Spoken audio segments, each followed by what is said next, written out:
What's up, guys? It's Dynasty at the Mountaintops, back again for week 8. I am Mickey, along with my co-host, Jeremy. How you doing tonight, man? I'm doing fantastic, my dude.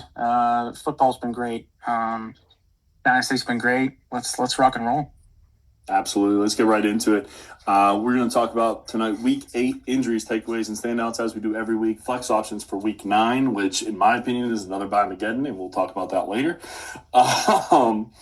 Mid-season awards as well, because we are halfway, a little over halfway. I don't know how you want to say that. We're recording on Tuesday, so it's pretty darn close to right in the middle of the season, week 8 to week 9, so should be fun there. But first off, we're going to go to some negative stuff, talk about the injuries that happened this week, as well as a few updates. So real quick, the injuries are Cam Scatterbo, ankle, end of season. Very unfortunate there. Saquon Barkley had a groin injury, not serious, is what the coach says. He's on a bye next week, so should be okay coming out of that from what it sounds like. Quinshon Judkins, shoulder injury day to day. Again, sounds like it'll be okay, but not 100% certain. I think he's on a bye as well, if I'm not mistaken. Yeah, you are correct. Yeah, Quinshon Judkins is on a bye this week, and so what I'm understanding is at post-bye he should be tip-top. Right, yeah. Kind of like Saquon, right? Yes. Same thing. So, yes. Marvin Mims, concussion. He's in protocol, likely to miss this week. Luther Burden, concussion, in protocol, likely to miss this week because barely anybody comes out of concussion protocol within a week. So more than likely they're going to both miss this week. Carson Wentz, shoulder out for the season. If you watched the game on Thursday night, you saw every single throw hurt. It seemed like it hurt me to watch him, to be honest. So that one wasn't too surprising. And then one from last night, Isaiah Pacheco, MCL sprain, week to week. More than likely week to week means you are not playing the first week. So we will see what happens there. But as of right now, I'm assuming he's not going to play this week. I haven't had too much information because, again, it is only less than 24 hours since the game that we're recording this. So not too much information there. But that's the number one thing that I kind of want, that my takeaway would be from these injuries, and I'll let you jump in just a second here, is if Isaiah Pacheco's hurt and Kareem Hunt is not running very well, except for at the 1 yard line, it seems like, fire up. Is it time to fire up Rashard Smith? Yes, in my opinion, I think it is. I think in some extreme flex positions, you were able to fire him up. In some deeper leagues, you were able to fire him up as it was. But now that we have Pacheco out, I'm comfortable doing it. You got Kareem Hunt, who's definitely your power back, but Smith has done a lot of things back behind the scenes, and he is fast, is from what I saw just the other night. So I'd be comfortable starting him, especially during these next week or two with Pacheco out. Yeah, and with the bye weeks that we're going to talk about during flex, I mean, you look at the running backs that are on bye week, like it is insane this week. So not too excited there. So you might have to fire him up, put him in one of your flexes if you have a few flexes there. So I'm thinking about doing it in one of our leagues. I don't know if I'll need to or not, but we shall see. I haven't looked too far into it. But anyway, anything else that you see? Obviously, there's one that's the end of the season that is just gut-wrenching for me. But anything you see? Well, yeah, both of them. I mean, I hate to see when players are out for the season. I mean, especially if it's week 15, okay, but like you got these guys who train all year and they think about this all year, and this is their livelihood, and especially the ones like Cam Scatterbo, like it's football's life for him. So the fact that he's out with such a gruesome injury, it sucks to see. And then just to play on what you said, Godspeed to Carson Wentz. He came in here and he played, I think, 2.5 games with a busted shoulder. He got hurt in London. So props to him coming in here and playing when he really had nothing to play for.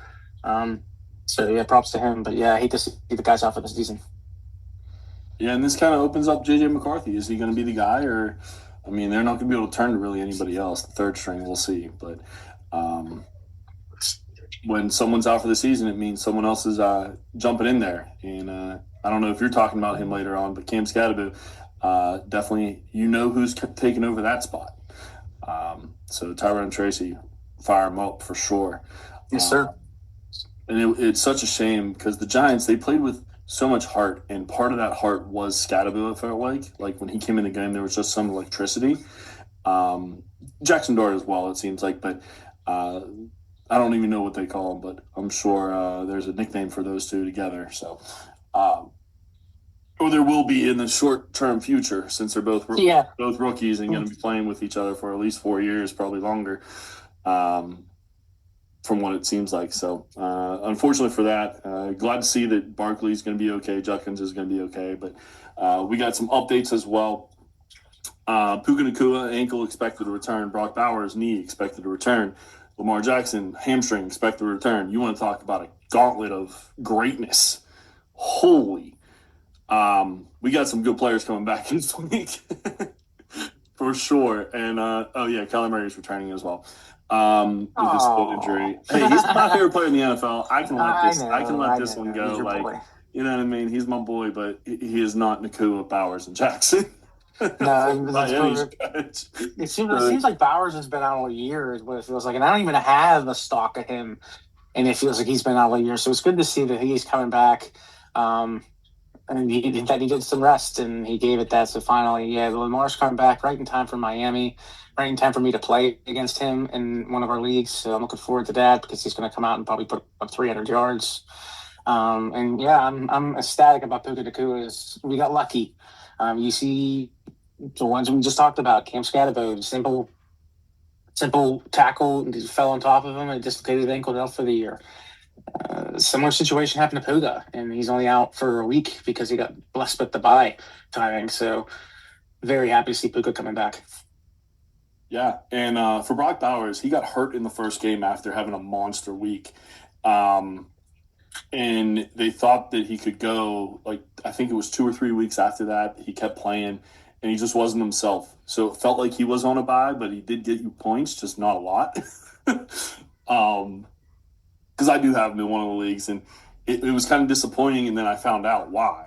And I'm like, all right, thank God they're sitting him. Let him get healthy for after the bye week. He should be coming back. Horses blazing, or all systems go. There's the word I was looking for. And hopefully we get the Brock Bowers that we saw last year. And for Nacua, yeah, you're right. It was so lucky. Ended up being the London and then the bye week and being able to rest for 3 weeks. That was pretty nice. So, or 2.5, I guess. Anything else on the injuries? No, sir. That's enough. That's enough downplaying injured guys. Let's talk some more positivity. Well, I don't know about positivity, but I'm going to go first because yours is a lot more fun than mine. NFL finally did it. I have been talking about how fun these games have been throughout the entire season. Like every week, it feels like every team can win every week. There's always like a field goal to win the game, or you're coming back and close. Not this weekend. There was one close game the entire weekend, and it was the Jets' first win. That was the only close game the entire weekend. Some games looked closer than what they appeared at the final score, hint Steelers. But really, either it was garbage time and they came back a little bit and it was still more than a touchdown difference, or it was just a blowout. Most of them were just blowouts, it felt like. So watching, obviously being able to watch Red Zone, because I usually watch the Steelers at 1 o'clock, and being able to watch Red Zone at 1 o'clock, I was super excited. And then the game started. So this happens every so often that the good teams just absolutely come to play. And the subpar teams that they end up having to play don't have the horses. So that was my biggest takeaway is these good teams are really good. And when they don't have to play other really good teams, you're going to get these games every so often. And one position had a lot to do with that, I feel like. Oh, nice little segue there, sir. Yeah, I wanted to talk about National Tight End Day to all who celebrate. I did a little segment last week on it, reminding you all to start your tight ends, and I hope you did. Especially, let's give an honorable mention to our tight ends who scored. Dallas Goedert, He scored twice. Tucker Kraft scored twice. Sorry, Nick. Harold Fannin, David Njoku, George Kittle, our founding father. Jake Tunges, Mason Taylor, which was a catch by a running back, Brees Hall, Hunter Henry, Charlie Kolar, and Gunnar Helm out of Tennessee. So I just wanted to give a shout out to the tight ends who did show up. Hopefully you started some tight ends. Hopefully you did have stock in the individuals who had multiples. But yeah, the tight end day came and went, and it didn't disappoint. We had 13 tight end touchdowns as opposed to the record of 16, so we were 3 short. But nevertheless, happy tight end day. Let's hope for another fun one next year. Yeah, hey, these tight ends, they always come to play. I was excited to start some extra tight ends. The one that I started over a positional player didn't really help me too much, but most of the tight ends really performed well. And I got to see Tucker Kraft live, which was fun to see, not fun to feel. So, yeah, we'll talk about him in a minute.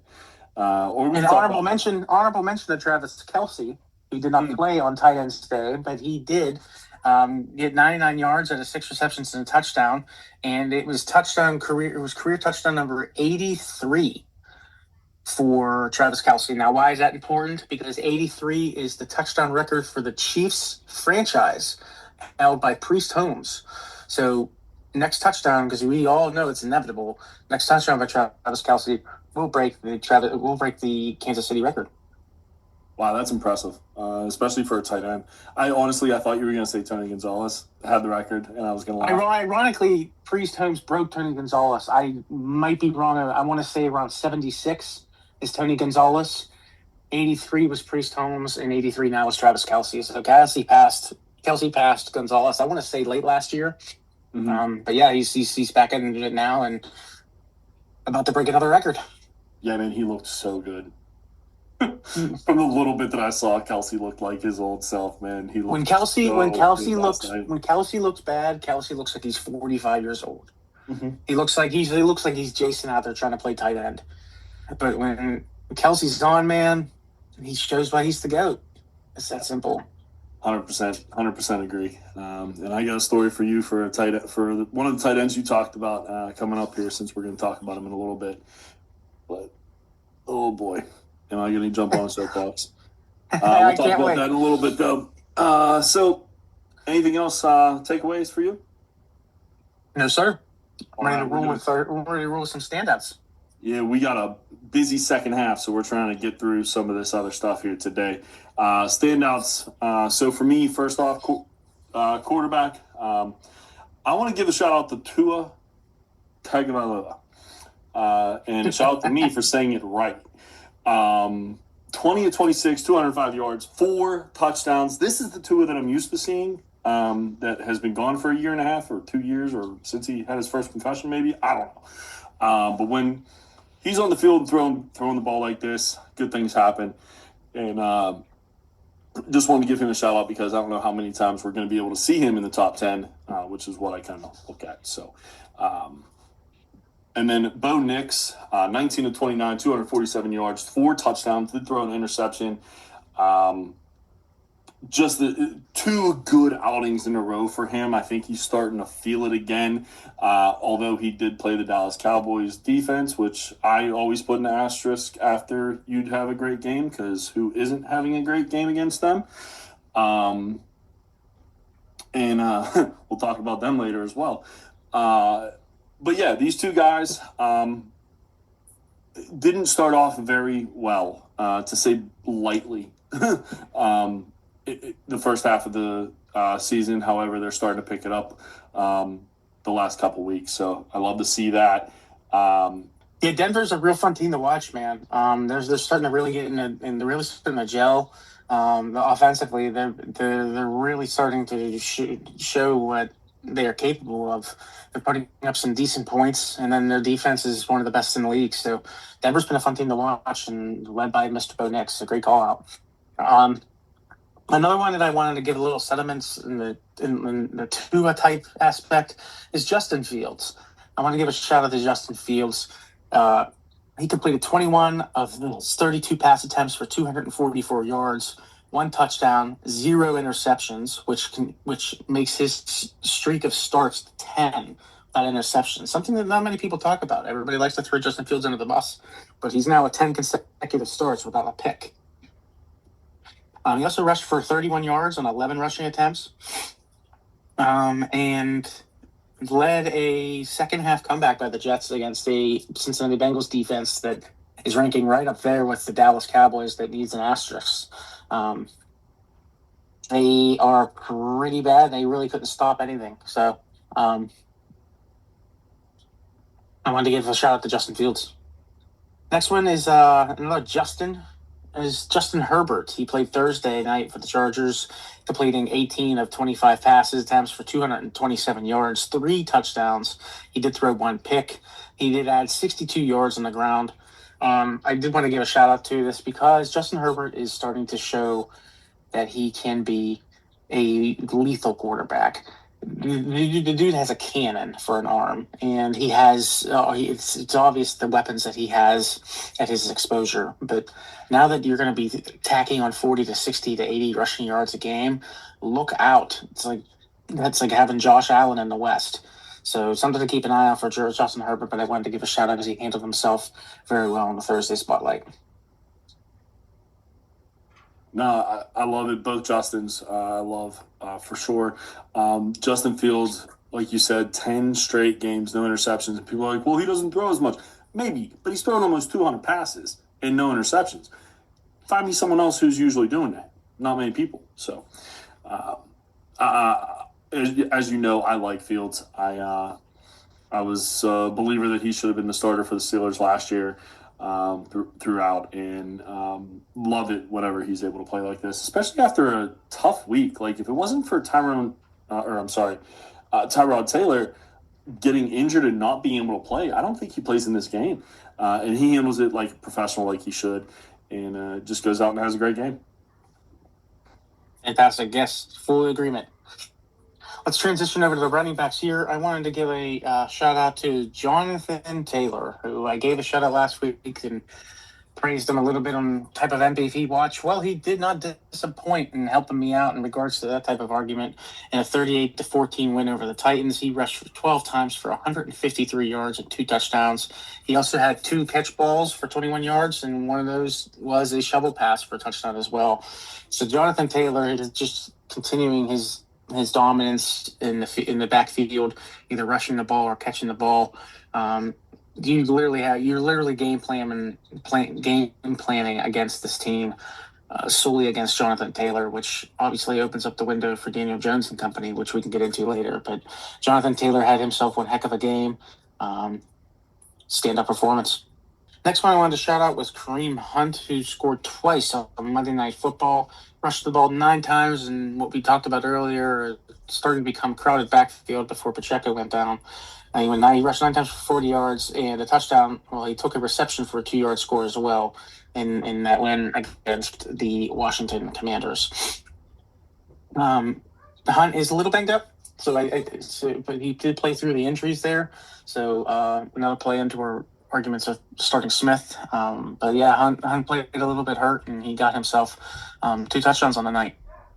Yeah, I love it. Jonathan Taylor, there's not much more we can say about this dude. He's just been absolutely ridiculous. I'll talk a little bit more about him later on. Hint, hint. But for Kareem Hunt, congratulations on the 2 touchdowns. Not much more going on there, I feel like. I don't know if you feel the same way, but he was able to catch the ball on one of those TDs, and he reminds me of like Garrett Blunt whenever he was at the goal line only, or Jerome Bettis stat when he was in the last couple years of his career. Are you implying that Kareem Hunt is touchdown dependent? I am implying that Kareem Hunt scores 0 points if he doesn't score a touchdown. Yes. Does your tone change with Pacheco going out? I think it has to. Good answer. Yeah, I agree. I don't think it's going to, but it has to for the Chiefs, unless they're using Smith more. I mean, they do still have Elijah Mitchell as well, I believe. So you might see him a little bit. So it might be even more of a committee again. But yeah, I mean, I don't mean to be negative on a player that you're shouting out. He did score 2 touchdowns, so heck yeah on that. But definitely touchdown dependent. We'll see what happens with him being the number 1 ball carrier, though. For me, I had to shout out one guy for sure this week. He was my number 1 pick. If we only could pick out one, Brees Hall. 18 carries, 133 yards, 2 touchdowns, 2 for 3 in the air for 14 yards. Also, threw a passing touchdown, as you said earlier, to the tight end for the game win. Pretty cool to see that as well. This is the Brees Hall that I was waiting to see. He started to come back to form. And is surprisingly, maybe not scoring the touchdowns quite as much, but is surprisingly having a pretty good year on the ground. So hopefully this will unlock him even more. And another one who hopefully this will unlock is Derrick Henry. 21 carries, 71 yards, and 2 touchdowns. I am a little bit worried because the only 2 great games he's had were the first game of the season coming off of rest and the 8th game of the season when he had a bye week in the 7th week. So I'm really interested to see what he does the next week to see if it can continue. But King Henry is King Henry once again this past weekend for the Ravens. No, I'm glad you mentioned the Brees Hall touchdown. I know I did earlier, but it's always so fun to see a non-quarterback throw a touchdown pass. I mean, it's an instant multiple highlights, instant fantasy help because now you're having a running back throwing a touchdown pass. So Brees Hall has got some serious future to that, and then me as a Mason Taylor owner, I'll take a touchdown whoever's throwing the ball. It could be the ref. I don't care as long as Mason Taylor's catching and receiving touchdown. I'm okay with that. So I'm glad you mentioned that. And Derrick Henry just doesn't stop. I read just last week. I think he puts about $240,000 into his body each year, from medical testing to science and food and food education and everything like that. Is his diet and regimen just it works. He's 31 going on 25. He's no shot to stop him. Yeah, like I said, I'm hoping this will continue for him, but it does worry me that his only 2 big games were coming off a bye in the first game of the season. When you're rested, because Father Time never loses. Just saying. But huge game for him this past weekend, and also Derrick Henry gets his quarterback back, so maybe that'll help him as well. Wide receivers, I went with Khalil Shakir. 6 catches on 7 targets, 88 yards, and a touchdown. And if you saw the touchdown, really nice run after catch by him. And then Roman Wilson, that's what most people are thinking if you're not from Pittsburgh. I get it. 4 catches on 5 targets, 74 yards, and a touchdown. This is supposed to be the number 2 receiver for the Steelers. They drafted him in the 2nd round last year. Had a horrible set of circumstances, injuries, things like that, that caused him to miss basically the whole season last year. And they just didn't really use him much. So hopefully this will unlock him.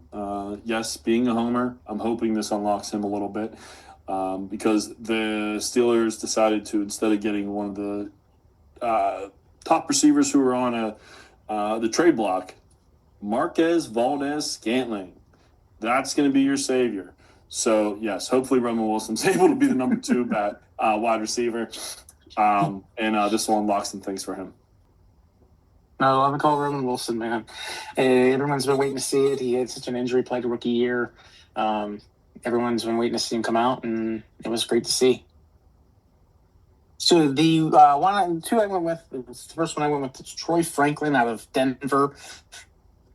Franklin matched his previous season highs of reception with 8 and yards at 89 that he set back in week 2, but he actually had 2 touchdowns this past week as well.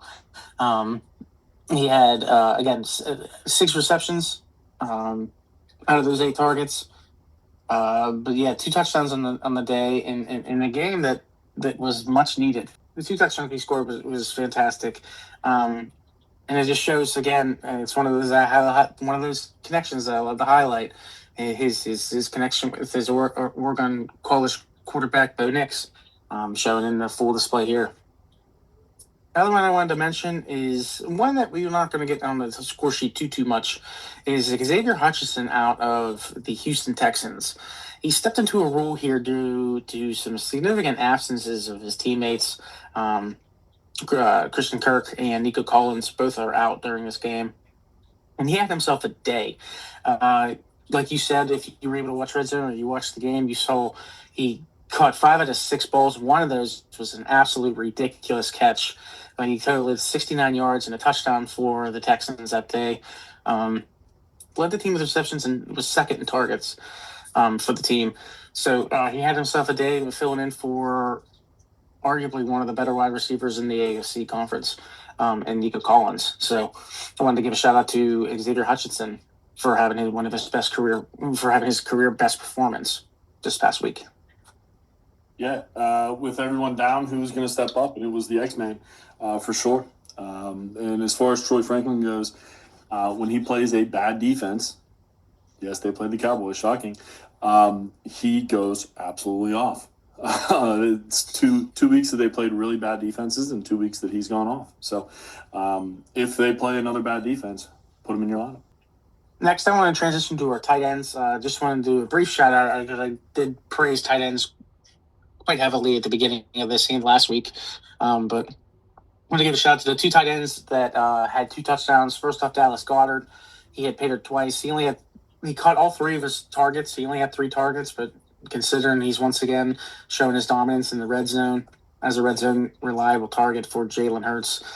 And it highlights just that 3 targets, 2 touchdowns, and a 30-20 win. So it's a good day at the office if you're catching 3 balls and 2 of them are tight end, or 2 of them are touchdowns on tight end day.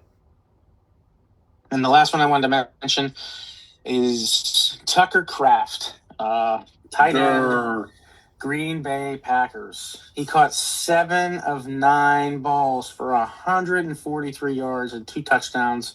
The sole champion on our National Tight End Day out of all of our tight ends who performed, just absolutely exploded against the Steelers secondary that is not necessarily showing where their money is made. But I understand that there's a little bit of angst towards Tucker Kraft's for you, so I'm going to let you have the floor and utilize this time wisely to have a little mental health. Yeah, so this is just going to be a lot of therapeutic for me, and I've kind of talked to a couple different people about this, so if I'm wrong, I'm wrong. But Tucker Kraft on last Tuesday, Tomlin said about Tucker Kraft, yeah, he's a yak monster. We have to watch that. Great job on doing that. Also, and everyone else ended up getting involved, and I get that. And if you watch the game, maybe you don't see it as I did. From what I saw, Tucker Kraft absolutely destroyed the Pittsburgh Steelers by himself, and then eventually everyone else jumped on. Because I saw Jacob score late. I saw Watson get his stuff late. And Tucker Kraft was just the man in the first and second half, or first half and most of the third quarter. And the whole game plan in my eyes. Now, I'm going to ask you a question real quick.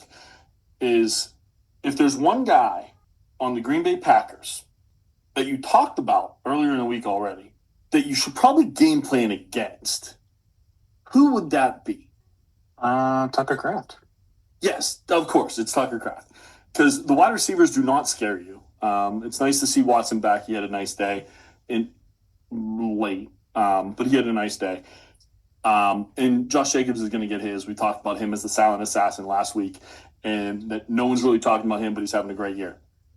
But the guy who can beat you because of him just his sheer will to not go down is Tucker Kraft. And yet you do nothing to try to prevent that from happening. So this is just therapy for me on the fact that Terrell Austin got to go. Moving on.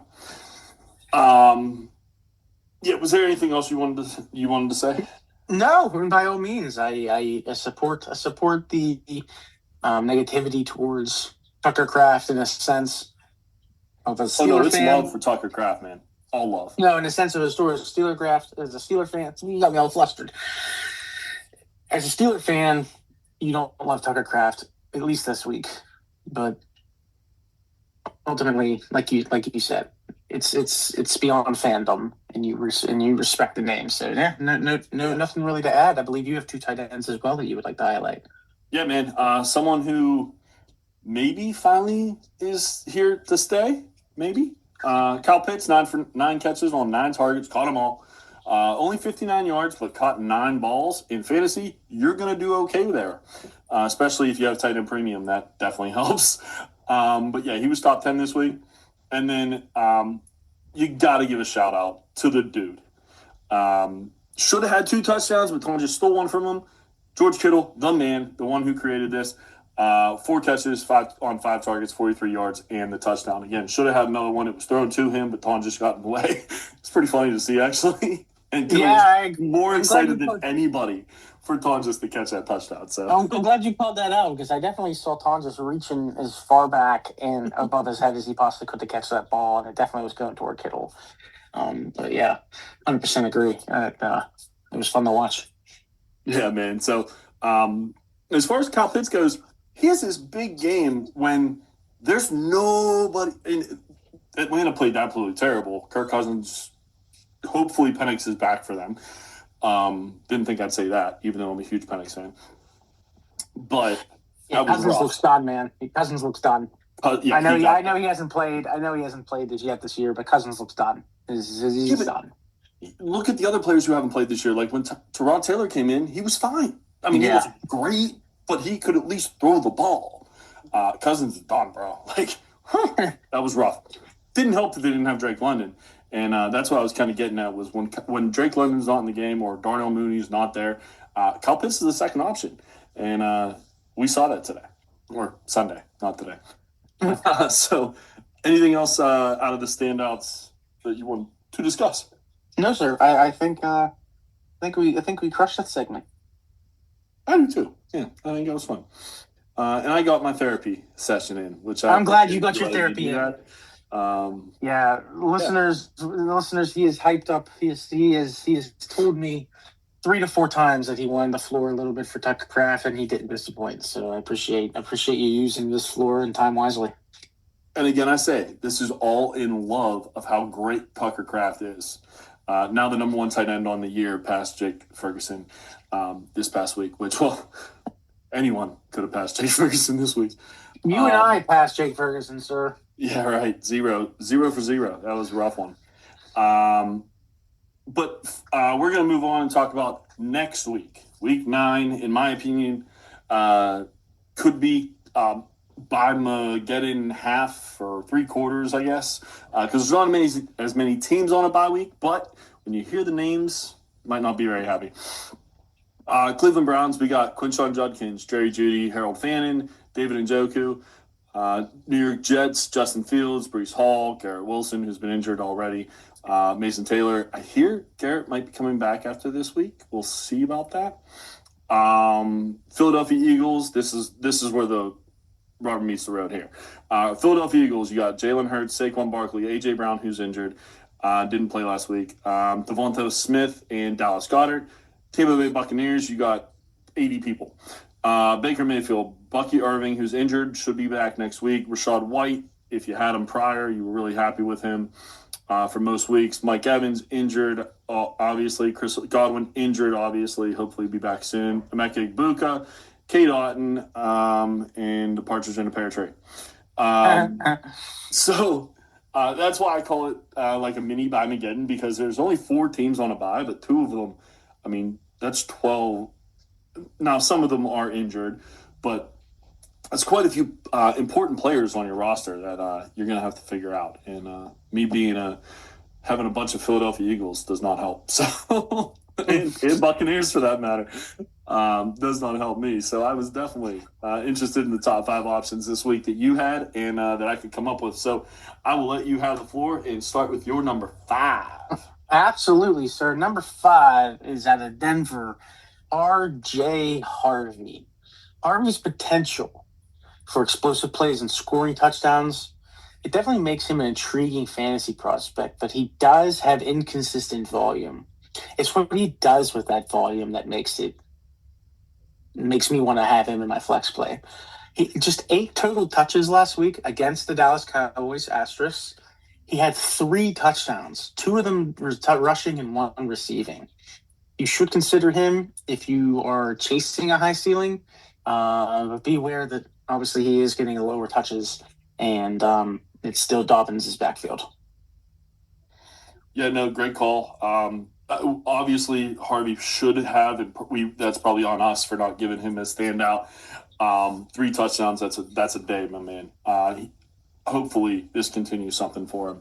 But like you said, Dobbins has had a good year. Number 5 for me is someone I did already talk about, Roman Wilson. He's playing the Colts defense. He had the first good game of his career, really the first game of his career at all that mattered. And the Colts are allowing tied for the second most 20-plus yard receptions in 28 of them, and allowing the second most receiving yards in 2,173. So, yeah, DK might get his, but someone else is going to have to get a portion of that as well, and I think it's going to be Roman Wilson. Yeah, definitely enjoyed the call earlier, and I enjoyed the call here. Someone's going to be wide receiver too. Eventually, yes. My number 4 is going to be Keyshawn Boutte, and I just picked him just so I could say his name, but no can say. Boutte's been a little bit of a scoring binge that no one's really talking about. He's found the end zone 4 times in the last 3 games. So week 6, he had 5 catches for 93 yards and 2 touchdowns. Week 7, he had 2 catches for 55 yards. One of those was a touchdown. And then week 8, he had 3 catches for 75 yards and a touchdown, just this past one. So Boutte in May, I mean, he's not putting out insane target numbers or PPR type numbers, but he's consistently getting in the end zone and consistently breaking that 50, 60, 70-yard mark. Yeah, and we talked about him being one of Drake May's favorite targets. I mean, he really has been. And Drake May's playing at MVP level. I don't care that he's only his second year. He's playing great, and Keyshawn Boutte's a benefactor of that, for sure. For me, number 4, Bam Knight, Cowboys, playing the Cowboys defense. So obviously we're going to put him in here. They are allowing the 3rd most rush yards in 1,168, tied 2nd most rush touchdowns in 10, and allowing the 3rd most 20-plus yard rushes in 9. So 1 a week, a little over 1 a week. And this might be the last chance you have for Bam Knight, because from what I hear, Trey might be, or Benson might be returned very, very shortly. So, but fire him up this week because he's playing the worst defense in football. Hey, when you're playing the worst defense, you got to fire them up. It's that simple, right? But no, I'm starting Bam with confidence over anybody else because he wasn't the one that was cut. So, Bam definitely has the confidence that that they had to lead the way, and I think he continues to get the volume that he's going to get. My 3rd one is going to be Shimmery DK out of Tennessee. Since Calvin Ridley hurt his hamstring, DK's usage has actually surged quite significantly. He has high snap share and target share in Tennessee, and Ridley, from what I understand, is going to miss week 9 as well. So it opens up the opportunity for DK. They're also going against the Chargers, and DK plays the slot, and the Chargers defense's number 1 weak spot is towards slot receivers. So I anticipate DK with rising production and his increased role with Calvin Ridley being out and a favorable matchup. I like him as a high upside flex option. Yeah, he's been out playing Ayumander, who was the darling early in the season. So I love that call. For me, number 3, we're going back to the Dallas Cowboys defense and somebody who has to get it going at some point. Marvin Harrison Jr. The Cowboys defense is also allowing the most receiving yards in 2,185, most receiving touchdowns in 20, and tied 2nd most receiving 20-plus yard receptions at 28. So all that to say, as I say every week, Dallas's defense is a joke. Start everybody you possibly can. Maybe even Michael Wilson. Maybe even Michael Wilson can get a start this week. Michael Wilson getting a shout out. I love it. No, I agree. I agree with you, man. Like when it's his time to step up. Last season was a weird season. This season we've been patient, but if you're going to go out, and you're going to have a nice coming out party. You might as well do it against a terrible secondary. Not only that, but Kyler Murray might be back. That should help too. Amazingly help, yes. No knock on Jacoby, but Jacoby seemed to like Trey McBride and Trey McBride only. So we'll see. We'll see what happens with that. My number two option is somebody we talked about a few times already today. It's Tyrone Tracy out of New York. He's an excellent flex option in Week 9, due to his significantly increased role in the backfield due to Scadabo's injury, unfortunately. As we mentioned, it was season-ending, and it just elevates into a clear starting role. In the second half of Week 8, after Scadabo's injury, he handled 78% of the Giants' running back snaps. 12 out of 15 running back opportunities were done by Tracy. So Scadabo's been a lot of fun to watch, but a lot of people forgot about Tracy in his rookie year. He took over the starting role in Week 5, and he ended up producing in 12 starts. He produced an average of 13.4 PPR points a game. He has that background of a former wide receiver, and he has that background now of working in the NFL as a running back. It's a solid hybrid player for you to add in, and now he's going to have the volume out the ears with Scadabo's injury. I love it. This is probably the only week we get to put him on our flex, in my opinion. But yeah, I agree. Since we haven't seen him in a while, I can't wait to see what happens here. Hopefully, he'll be able to fill those shoes at least a little bit. For me, Kamani Vidal for the Chargers, playing the Titans defense. Do I need to say more on that as well? Allowing the most rush touchdowns at 14, allowing the most 40-plus yard rushes in 5. Yes, I said 40-plus yard rushes, and that is 5 of them. So almost every other week they're allowing one of those, which is sickening. And if you saw Kamani Vidal, I can see him doing that. So it should be a fun week if you have him. Fire him up. Love the call. Vidal. Vidal's one of those ones I'm trying to get in some leagues here before he explodes, and it's not really working out in my favor. So we'll see what happens here. So hopefully in your favor, it works and he does explode. Hopefully for someone such as myself who's trying to get him, we have a little bit more time before he goes ham. My last little option is an argument in regards to being a flex or not, but I wanted to give him a shout out just because of the standard hesitation you might normally do, but this is me shouting from the rooftops. Play Michael Pittman Jr., please. He is an excellent flex option for Week 9. I know he's going against a big, bad Steelers defense that seems to be touted on paper, but as we saw just from the past few weeks, the Steelers defense is not what they're paying them to be. Tucker Kraft, again, we don't need to go too much into detail, but Tucker Kraft went ham on him. Christian Watson had himself a decent day. Michael Pittman scored at least 14 fantasy points in 6 of his 8 games.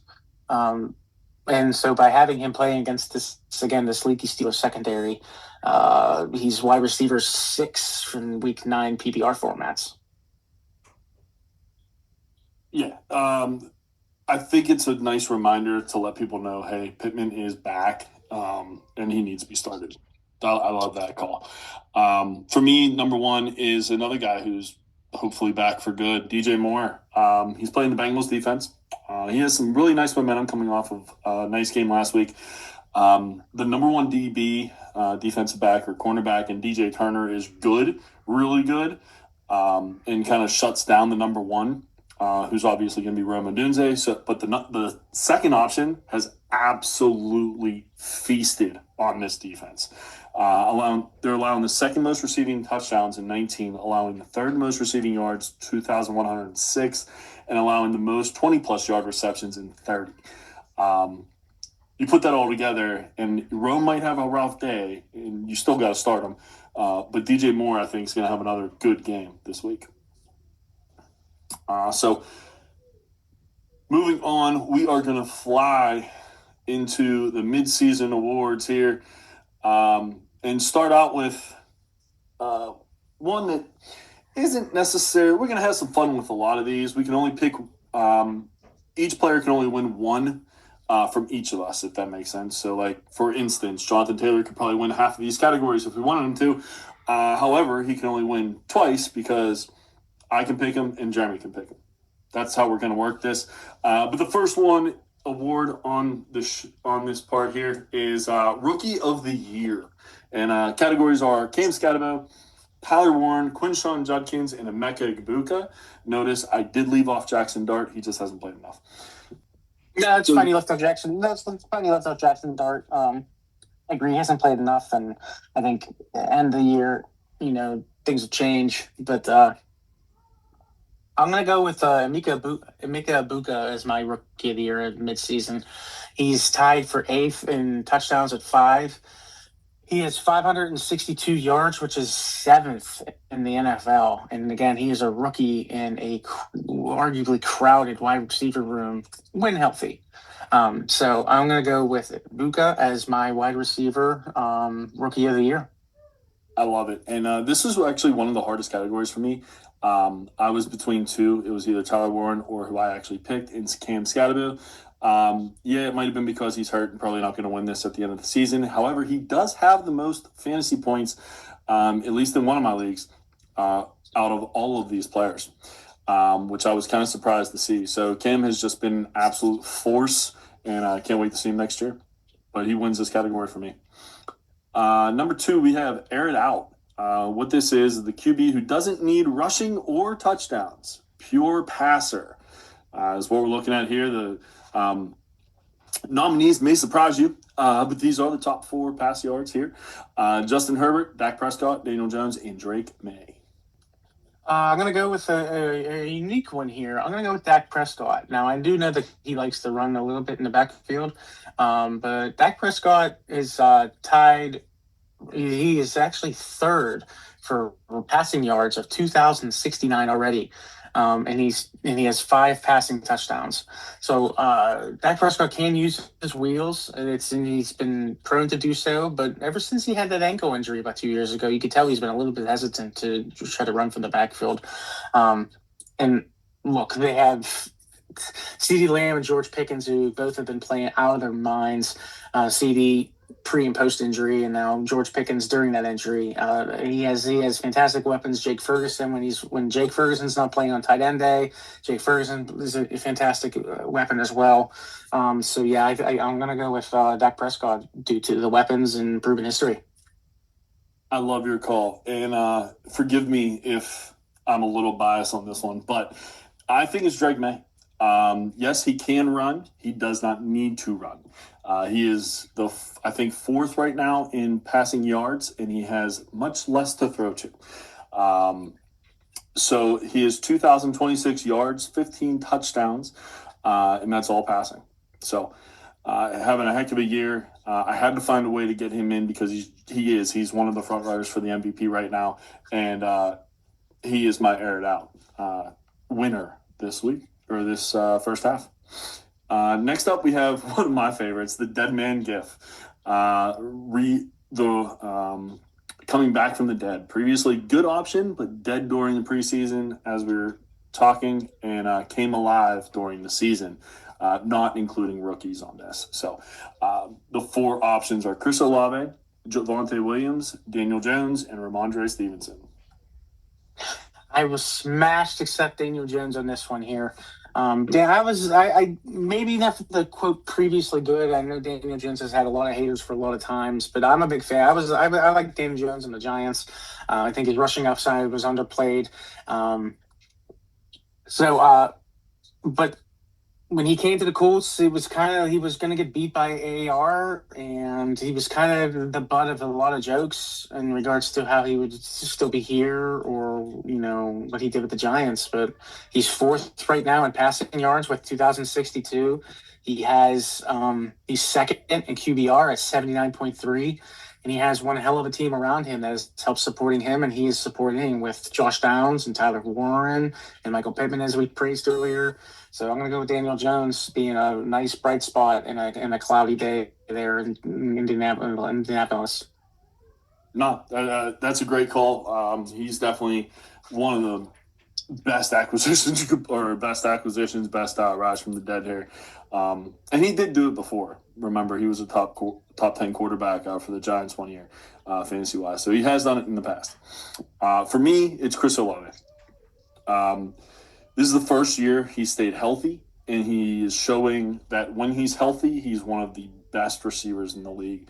Um, and he's doing this with Spencer Rattler and now Tyler Shuck throwing him the ball. Um, Not necessarily names you want to see when you're the wide receiver for a team, especially when you're finally healthy. But he has played absolutely incredible this year, and hopefully that'll continue throughout the rest of the season. Best offseason acquisition. Um, Nominees are Sam Darnold, Daniel Jones again, Javonte Williams, and Devontae Adams. I went with Devontae Adams on this one. Big Devontae Adams fan. I think he's one that age is not necessarily being reflected on him. And look, everywhere he goes, he is just a target machine. When you could throw him into a offensive system that is minus a Cooper Cup, without Puka Nakua and needing that extra oomph to obtain some types of targets, Devontae Adams is the perfect fit. I mean, just in his past 3 games, he received 11 targets, 9 targets, and 8 targets. Like these are great target numbers for a guy who you just brought in 4 months ago. So Devontae Adams being a Los Angeles Ram is my best offseason acquisition. No, that's a great call. Absolutely. Devontae Adams, wherever he goes, is going to be a gem. I was 50-50 on this between the two quarterbacks. And since you just talked about Daniel Jones, I will talk about Sam Darnold, who I am on here on this podcast saying that I believed that the rookie was going to start halfway through the season. Man, I was wrong. This dude is up for the MVP as well this year. Sam Darnold is really helping JSN be arguably the best receiver in football because of Puka's injury, but still the best receiver in football. And he has just taken the Seattle team, who had a good defense, questionable offense, and taken them to one of the best teams in the NFL. So gotta love that acquisition by the Seattle Seahawks that I was completely wrong on. By the way, I will own that. You're a man of your word by owning up on that. So props to you. Thanks, sir. Yardage monster for the running backs. We have another yardage monster down the road here for wide receivers, but this is running backs only. No touchdowns needed. We have 4 nominations here. We have Jonathan Taylor, James Cook, J.K. Dobbins, and Javonte Williams. I rolled with James Cook on this one. He's in the top of the league for big runs, big gains. He's second with yards at 753, and he has 7 touchdowns on the day. But he doesn't necessarily. Again, this is the category he doesn't necessarily need them.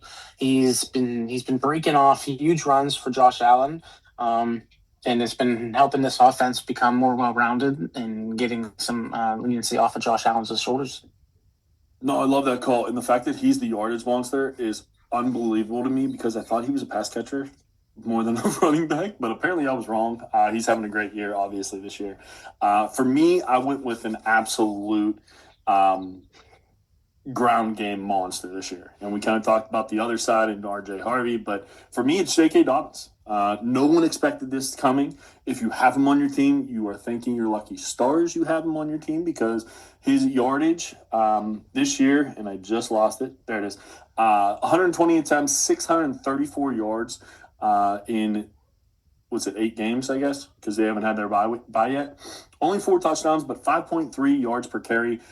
He's having a heck of a year, and this is actually probably my second pick, but I couldn't pick my number 1 because of later on down the road. So, so I love J.K. Dobbins. Wanted to give him a little bit of shout out since he hasn't been talked about as much as the other guys in the media, and he probably should be. We are family, so this is another fun one I thought. And it's a Pittsburgh tie as well, which is nice. Quarterback who lets everyone eat. So this is the quarterback who can throw it to anybody on their team and is comfortable passing the ball around. In the past, this is probably like an Aaron Rodgers deal or Tom Brady for sure. But who do you have this year? And I have I'm sorry. I'm sorry. I forgot to mention the nominees. The nominees are Patrick Mahomes, Jordan Love, Justin Herbert, and Drake May. Jordan Love gets my vote for this one here.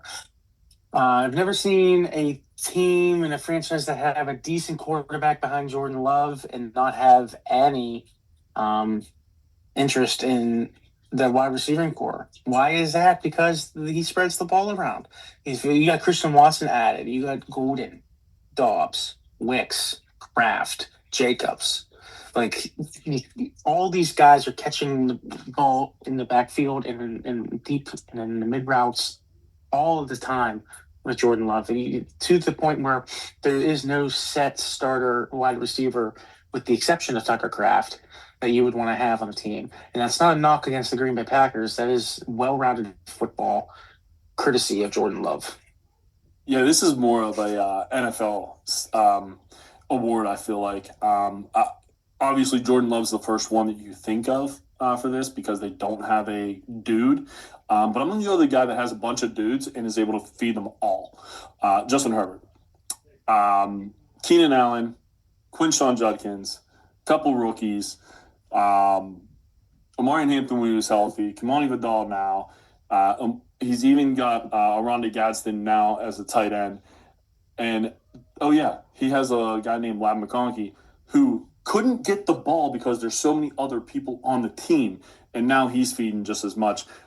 Justin Herbert's just absolutely destroying defenses this year, and it's fun to watch. And he's passing the ball to everybody.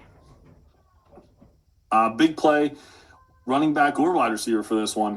One play to score who you got. Doesn't matter where it's at, except for the first 1 yard line. Doesn't matter who you where it's at. So the options, this one actually had 5 options because I couldn't pull one off. JSN, Jackson Smith and Jigba, George Pickens, Jonathan Taylor, who is always on here, James Cook, and Jahmyr Gibbs. I went with Jackson Smith and Jigba on this one here. The dude's at 50 receptions, and I want to say half of them are over 30 yards. The guy is a field stretcher like we have never seen. He is at 819 yards, which leads the league in yardage, and he's doing it every single week. Let me see here. So the lowest yardage he's obtained was 79 yards. He's at 132, 123, and 162 yards in his past 3 games. So I'm taking a big play here by an airing out Jackson's Jigba catch. Yeah, so JSN is a freak when it comes to that, for sure. He's one of the guys you definitely think of. For me, I'm going with, in my opinion, the most dynamic player in the NFL, and that's Jahmyr Gibbs. One play, I got to get it done, whether it's a pass or a run. Doesn't matter. It's Jahmyr Gibbs for me. And actually, honorable mention wasn't even on here is Devon Achane, but because he does the same stuff. But Jahmyr Gibbs for me, if he's a full-time back, he's the best in the NFL. So go with him all the time, all day. Sleeper of the year. We had a similar category, but a little bit different. So, Javonte Williams, Jake Ferguson, DeAndre Swift, and J.K. Dobbins. I'm gonna go with DeAndre Swift on this one as my sleeper. It was a little skeptical in regards to what Ben Johnson was going to be able to do with his team, and everybody was making jokes that Ben Johnson shipped out DeAndre Swift when he went to Detroit, which he kind of did. But nevertheless, DeAndre Swift is definitely somebody who was not necessarily talking about it. We were talking about the wide receivers. We were talking about Doomsday. We were talking about DJ Moore, a non-guy coming in. But nobody was really talking about Swift in a level of consistency or Swift in a level of continuously outproducing or outputting at. But he's, for the past two or three games, he's come into his own. He's had 108 yards and 124 yards in his past 2 games. So DeAndre Swift is having himself some decent game series, putting himself together, and I wanted to give him a shout out. Yeah, no, I love that call. Swift, I was one of the people that were like, okay, when are they going to draft the running back? Because Ben Johnson has had him before, got rid of him. Why would he take him again? Well, this is why, because he is actually a good back. For me, it's Jake Ferguson. except for this week. Obviously, not the right week to talk about Jake Ferguson, unfortunately. But he was the number one tight end in the NFL, except up until this week, where Tucker Kraft passed him. But even with a 0 dud, he's still second, I believe, in tight ends for fantasy. So just having an incredible year. I didn't see it coming, especially with George Pickens coming in with CD Lamb, but he's absolutely eating like crazy. So Jake Ferguson's my sleeper of the year. Yardage monster wide receivers, no tight ends needed, or no touchdowns needed, excuse me. We got JSN, Jamar Chase, George Pickens, and Puka Nacua. Top 4 yardage guys are they are. Yardage monster with no TDs needed. I'm going to go with Puka Nacua here. He is 4th on this list for yardage at 616, but he's tied with only 2 touchdowns at 49th in the league. But I can tell you right now, if you put Puka Nacua up on a trade block, you'll have about every single person in the league sending you 1 or 2 offers per person. That tells you he doesn't necessarily need the touchdowns, but the PPR formats with the amount of balls that he catches and the amount of yards that he obtains under a gunslinger of Matthew Stafford, he's a slam dunk in this one for me. No, absolutely. But for me, you kind of talked about it already. You gave me all the ammunition I needed. It has got to be JSN. You said it earlier. No one is able to stretch the field like him. And when I think about a yardage monster, that's exactly what I'm looking for.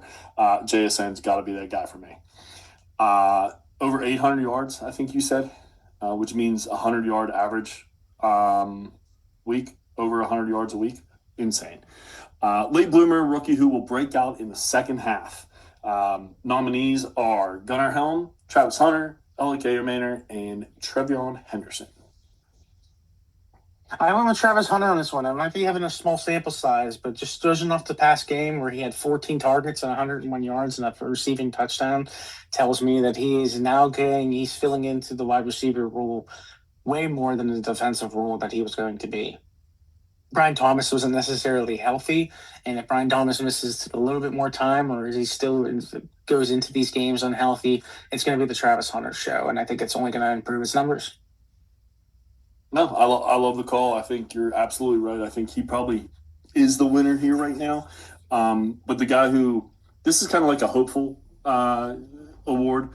It's got to be Trevion Henderson for me. He's so dynamic. He's so much better than the starter there. No offense if you do like Stevenson. And he holds on to the ball. That helps. So hopefully the second half of the year, I know they're winning, so why would they change anything? But super dynamic, and I just can't see how they're not using him. So I think he may break. He's the breakout for the second half. Just out of pure hope. 4th and goal, who you trusting to punch it in? This is probably my favorite category. We got 2 quarterbacks and 2 running backs. The running backs are Bijan Robinson and Jonathan Taylor. The quarterbacks, obviously, Jalen Hurts and Josh Allen. You could probably throw in Lamar, but he hasn't played that much this year, so we're going to stick with these 2. Who you got? This was a tough one, man. I really wanted to go with Josh Allen, but this is where I wanted to cash in my Jonathan Taylor chip. Jonathan Taylor, again, the explosiveness behind what he's been able to do this year, passing, receiving, rushing, you name it. He's been an absolute force. 850 yards is first. 143 carries is first. 12 touchdowns is first. If I want to have somebody have the ball and I need a touchdown, I'm giving this to Jonathan Taylor on a 4th and goal. No, I can't blame you there. However, as long as the tush push is legal, it's going to be Jalen Hurts because it is a guarantee as long as someone's not laying down at the goal line. As long as the tush push, that's it. Like it's absolutely guaranteed. And 4th and goal, and I need a score. That's who I'm going to all day, every day. The guy who can squat 600, I think. I'll take that in a short yard situation. Now the big one. MVP, we have 2 running backs, 2 wide receivers. Running backs are Jonathan Taylor and Christian McCaffrey, if you want to consider him a running back. And then Puka Nacua and Jackson Smith-Njigba. 4 of the best in fantasy right now, absolutely. Who you got? talked about this a little bit last week, and I'm going to stick my flag into this poll here. It's going to be Christian McCaffrey. The dual threat ability alone of this individual speaks volumes. And then he's able to catch the ball, he's able to run with the ball. This 49ers team has been by far the most injured team in the league in these first 8 weeks, and they're 5-2. Excuse me, 5-3. But like, that's insane. Why are they 5-3? It's not because they've had a revolving door quarterback between Brock Purdy feeling healthy and not healthy, and Mac Jones going in there. They've had a revolving door beyond a revolving door in the wide receiver market. George Kittle's been hurt. The only one who has not been hurt is Christian McCaffrey. In 8 games played, he has 490 rushing yards, 3 rushing touchdowns, 56 receptions, 559 receiving yards, and 3 receiving touchdowns. So he has 6 total touchdowns and 1,049 scrimmage yards. That is insane numbers on a team that has been decimated with injury, and he is the sole reason why this team is still a legitimate threat in the NFC to be making the playoffs. Honestly, I can't really hate you for that. If you look at who were the nominees throughout, I took whoever I thought was the top 4 or specifically were the top 4, and he wasn't in any of those because he's in the top 10 in everything. he's so good at both, but not phenomenal either one. And that's why you don't see him anywhere else. But for me, it actually changed from JSN to Jonathan Taylor after what I saw this weekend. I have been a hater of Jonathan Taylor. Not a hater, like just didn't think he was as good as everyone said he was. Didn't get the hype. No, I'm with you. Didn't get the hype, and we both agreed on this.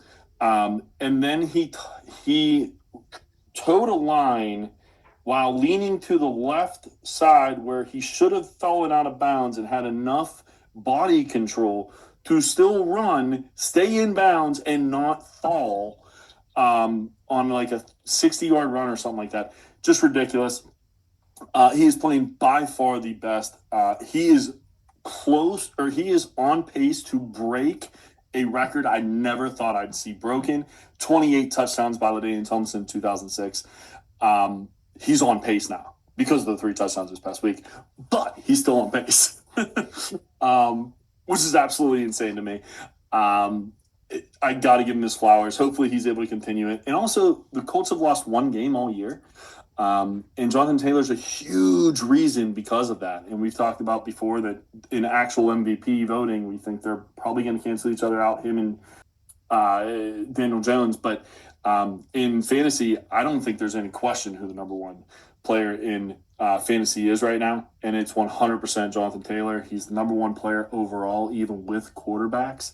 Points-wise, in at least one of my leagues. I can't say for all of them, but at least in one of them, he's the number 1 there, which is insane. So all the flowers go to Jonathan Taylor. And I could have put him probably in 3 or 4 different categories, and it just could have just been the John Taylor show, in my opinion. But I wanted to save him for last for the MVP. There you have it. Tell us if you agree. When you disagree, I'm sure you do with most of mine, but that'll be okay. Anything else you want to say before we head out there, Jared?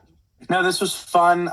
It's bittersweet that we're at mid-season rewards, but that's bitter that the season's half over. But hey, we have football season that we can honor here. We have a football season that we can watch, and we're having one that is for the history books. And I'm looking forward to seeing the next half. Absolutely, and we'll probably do this again. I like this. I like the setup here. So we'll probably do this again at the end of the year and see how many of these are the same and how many are probably going to be a lot different because that's just how the NFL works. But that's all we have for you today. Make sure you check us out on Podbean, YouTube, Apple. Also check us out on social at Blue Sky and X at dynastymttops. And then email us, dynastymttops@gmail.com. Would love to hear any comments you guys have about our picks for the awards and who your picks are as well as any show ideas that you have that we can come up with there as well. Again, for Jeremy, I'm Mickey. This has been Dynasty at the Mountaintops, and we'll see you next week. Thanks a lot, guys.